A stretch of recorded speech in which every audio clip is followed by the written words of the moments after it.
국힘 의원들 정신 차리십시오. 정신 차리고 대통령 지키십시오.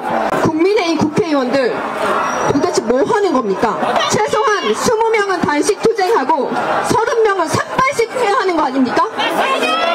왜 국민을 대변하는 국회의원이 하지 않고 그걸 국민한테 떠넘깁니까? 진짜 뭐 하자는 겁니까? 국회는 국민을 대변하는 곳입니다. 현재 윤석열 대통령은 자유민주주의를 수호하고 대한민국의 정체성을 지키기 위해 애쓰고 있습니다. 그런데도 반이승만 세력 더불어공산당은 거짓 선동으로 윤석열 대통령을 끌어내리려고 합니다. 만약 그들이 원하는 대로 윤석열 대통령이 탄핵된다면 대한민국의 자유민주주의는 무너질 겁니다. 공산주의의 세력은 더욱 강해질 겁니다. 우리는 반드시 자유민주주의를 지켜야 합니다. 반국가 세력을 절대 용납할 수 없습니다. 그들과 타협이란 없습니다. 이제 저는 욕먹을 각오하고 우파 지도부도 비판하겠습니다. 국민의힘 국회의원들 도대체 뭐 하는 겁니까? 또 다시 탄핵 대통령을 만들 겁니까? 미치셨습니까? 국민이 뽑아준 국회의원이 국민을 대변해야 하는데 중국한테 붙어놓고 뭐 하는 겁니까? 집회에 나와서 국힘 의원들은 중국을 비판하십시오. CCP를 비판하십시오. 최소한 20명은 단식 투쟁하고 30명은 삭발식 해야 하는 거 아닙니까? 왜 국민을 대변하는 국회의원이 하지 않고 그걸 국민한테 떠넘깁니까? 국민들은 윤석열 대통령을 지키기 위해 12월부터 거리에 나왔습니다. 그런데 당신들은 조기 대선 준비나 하고 이게 뭐 하는 짓거리입니까? 이게 국민을 농락하는 거 아니면 뭡니까? 또 국민의힘 의원 82명이 헌법재판소에 탄원서를 제출한 내용을 보면 정말 기가 막힙니다. 내용 중 설령계엄이 헌법 또는 법률 위반이라 하더라도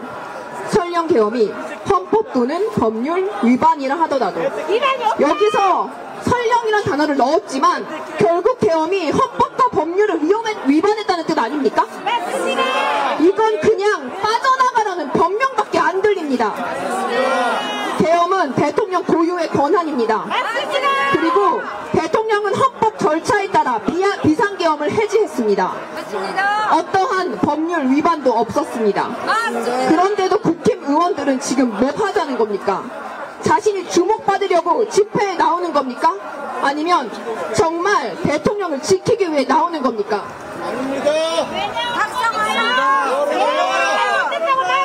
제가 이렇게 국힘 의원들을 비판한다고 우파 내부에서 분열을 우려하시는 분들이 있습니다. 하지만 진실을 외면하면 나라가 무너집니다.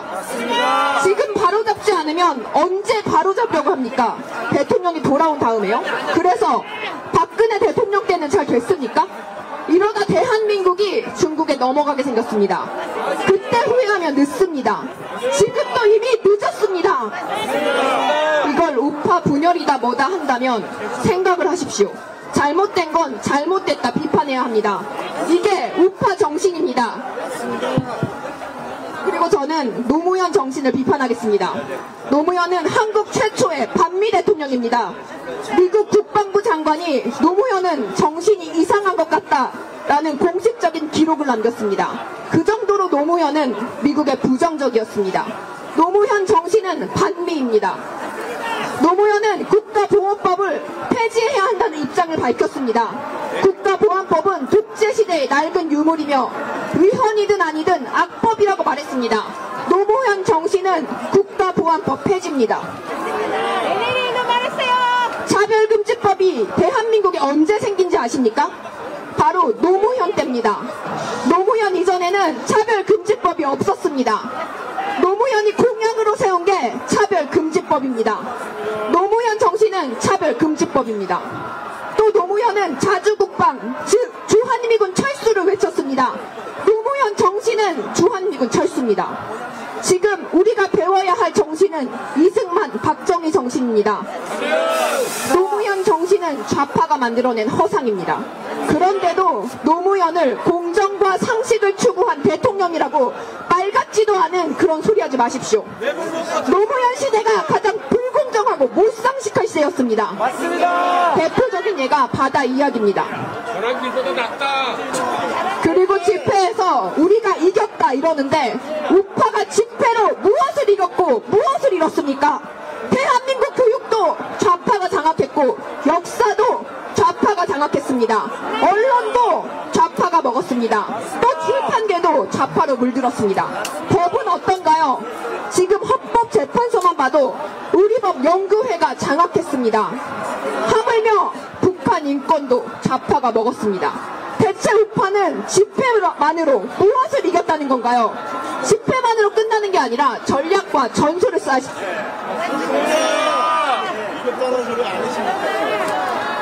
맞아요.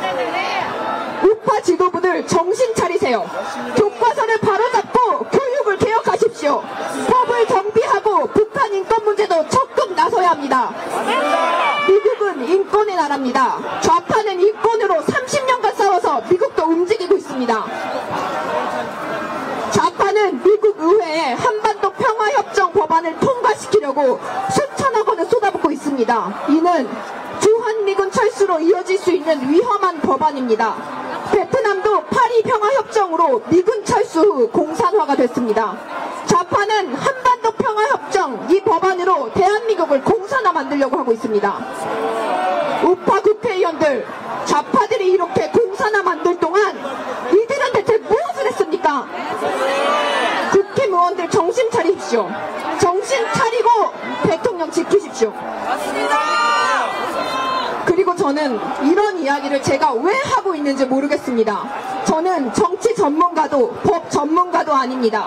앞으로 정치를 할 생각조차 없습니다. 그런데 제가 왜 이런 쓴소리를 해야 하는지 모르겠습니다. 이런 이야기는 국회의원들이 나서서 해야 하는 거 아닙니까? 진짜 뭐 하자는 겁니까? 국회는 국민을 대변하는 곳입니다. 우파 국민들은 CCP가 너무 싫습니다. 우리는 친미를 원합니다. 우파 지도부들은 이승만 정신을 똑바로 세우십시오. 애국시민 여러분, 탄핵 결과가 나온 후에도 끝이 아닙니다. 우리는 할 일이 너무나도 많습니다. 집회로 끝나는 것이 아니라 누군가는 역사를 바로잡고 누군가는 우파 인권을 주도하며 누군가는 북한 인권을 주도하고 누군가는 언론을 개혁해야 합니다. 집회만으로는 승리할 수 없습니다. 전략과 전술을 지도부는 짜십시오. 2030 여러분, 단순한 계명으로 끝나지 마십시오. 부탁드립니다. 대한민국의 자유민주주의를 수호할 것인가? 아니면 이승만 세력의 거짓과 선동에 무릎 꿇을 것인가? 우리는 이승만 대통령의 뜻을 잊지 말아야 합니다. 마지막으로 이승만 대통령이 4.19 부상자들을 찾아가 눈물을 흘리며 하신 말씀을 가슴에 새깁시다. 불의를 보고 분노하지 않으면 젊은이가 아니다. 다시 한번 말씀드리겠습니다. 불의를 보고 분노하지 않으면 젊은이가 아니다. 2030 여러분, 우리는 자유를 선물처럼 받은 세대입니다. 이제 우리가 이 자유를 되찾읍시다. 자유의 가치를 지키고 진실을 알리며 대한민국을 위대한 나라로 만들어야 합니다. 감사합니다.